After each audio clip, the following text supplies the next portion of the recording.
গরম পানির ভাপে 2 সতিন পিঠা। সতিনে সতিন পিঠা। এই পিঠার নাম হলো হুররাম সুলতান পিঠা। আমি এই পিঠার নাম দিয়েছি হুররাম সুলতান পিঠা, কারণ হুররাম সুলতানকে আমার অনেক ভালো লাগে। হুররাম সুলতান আর মাহি দেবরান, ওনারা 2 সতিন। ওনারা কিন্তু মহাযুদ্ধের মধ্যে লিপ্ত থাকে চুল টানাটানির মতো। এই ফাঁকে কিন্তু আমি ওদের একটা রেসিপি নিয়ে আসলাম হুররাম সুলতান, কারণ আমার পিঠাটাও হুররাম সুলতানের মতনই সুন্দরী। এত সুন্দরী পিঠা হতে পারে না। এই পিঠাটা যে খেয়েছে একবার, জীবনও এর স্বাদ ভুলতে পারেনি। এর জন্য বেশি উপকরণ লাগে না, মাত্র 2টি উপকরণই তৈরি করে দেখাবো। প্রথমে নিয়ে নিচ্ছি 1 কাপ পরিমাণ সুজি, কাঁচা সুজি নিলাম। দিয়ে দিচ্ছি আতপ চালের গুঁড়া 1 কাপ পরিমাণ, স্বাদ অনুযায়ী লবণ, চিনি দিয়ে দিব 1 কাপ পরিমাণ। এখানে আমার পিঠার জন্য নায়ক নায়িকা হলো সুজি আর আতপ চালের গুঁড়া। এর জন্যই বললাম 2টি উপকরণ। ফাঁকে কিন্তু চিনিটা আপনারা দিয়ে নেবেন যে যেমনটা মিষ্টি খেতে লাইক করেন। আর দিয়ে দিব আমি এখানে গুঁড়া দুধ, পানিতে গুলানো, কুসুম গরম পানি দিয়ে গুলিয়ে নিয়েছিলাম। 1 কাপের চেয়েও একটু বেশি আছে দুধ এখানে। এই দুধটা দিয়ে কিন্তু আমি এবার এটাকে ব্যাটার তৈরি করে নেব হ্যান্ড উইক্সের মাধ্যমে। খুব ভালোভাবে নেড়ে চেড়ে আমি ব্যাটার তৈরি করে নিলাম। পিঠার মধ্যে সুন্দর ফ্লেভারের জন্য দিয়ে দিচ্ছি এখানে আমি ঘি। প্রায় 2 টেবিল চামচের মতো ঘি আছে। ঘি দেওয়ার পর আলতো হাতে মিশিয়ে দিব, এতে করে সুন্দর ফ্লেভার আসবে এই পিঠার মধ্যে। এত সুন্দর হবে এই পিঠাটা, হুররামকে হার বানাবে।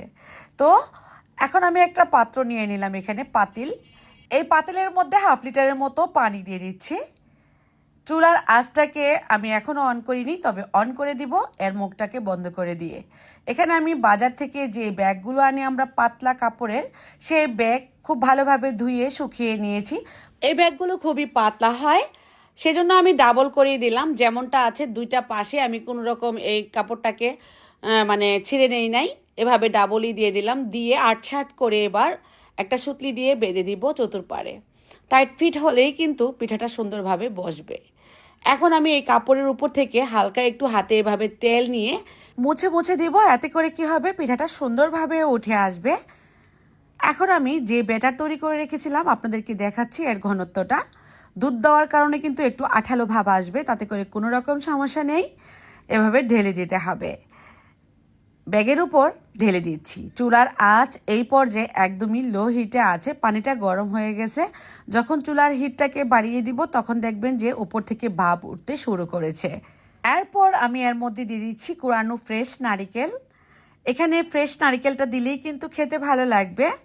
যতটা পরিমাণ আপনার পছন্দ মতো দিয়ে নেবেন। এরপর দিয়ে দিচ্ছি কিছু পরিমাণ কিশমিশ। কিশমিশটা সাজিয়ে দিলে দেখতে সুন্দর হবে। যেহেতু প্রথমেই বলেছি হুররাম সুলতান সুন্দরী পিঠা বানাবো, সেক্ষেত্রে তো আমার পিঠাটা সুন্দর হতেই হবে, তাই না? এখন দিয়ে দিচ্ছি চেরি ফল। এভাবে করে আমি নাইফের সাহায্যে সুন্দরভাবে চেরি ফলগুলোকে কুচি করে নিয়েছি, তারপর সাজিয়ে দিচ্ছি। হুররাম সুলতানকে সাজানো হয়ে গিয়েছে। এবার ঢাকনা দিয়ে ঢেকে ঢাকনার ফুটাটাকেও টিস্যু দিয়ে একটু মুড়িয়ে দিব, এতে করে কিন্তু ভাপটা বের হবে না। এখন চুলার হিটটাকে আমি বাড়িয়ে দিব। 15 মিনিটের মতো রাখার পর দেখবেন যে আপনার পিঠা অনেক সুন্দরভাবে হয়ে গিয়েছে। তো আমি একটু একটা চামচের সাহায্যে এভাবে করে দেখে নিচ্ছি পিঠাটা কত সুন্দরভাবে সেদ্ধ হয়েছে। ক্লিয়ার আসছে কিন্তু চামচটা। ঠিক এই পর্যায়ে আলতু হাতে কিন্তু একটা খুঁচুনি দিয়ে বা আপনাদের পছন্দ মতো যে কোনো কিছু দিয়ে পিঠাটাকে নামিয়ে নিতে পারবেন। খুবই সুন্দরভাবে এই পিঠাটা উঠে আসবে।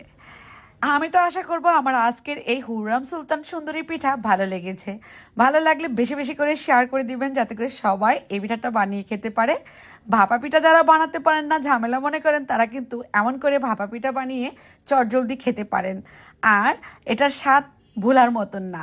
অজানা এই রেসিপিটি আপনাদের কাছে কেমন লাগলো অবশ্যই কমেন্টে লিখে জানিয়ে দিবেন।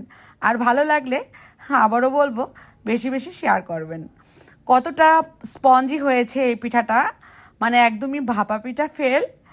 আর হুররাম সুলতান সুন্দরীও কিন্তু ফেল হয়ে গেল আমার এই পিঠার কাছে। একটু মজা করে আজকের এই কথাগুলো বলার জন্য আমার নিজের কাছেও ভালো লাগছে। আপনাদের কাছে কেমন লাগছে কমেন্টে লিখে জানিয়ে দিবেন। সবাই ভালো থাকবেন। আল্লাহ হাফেজ।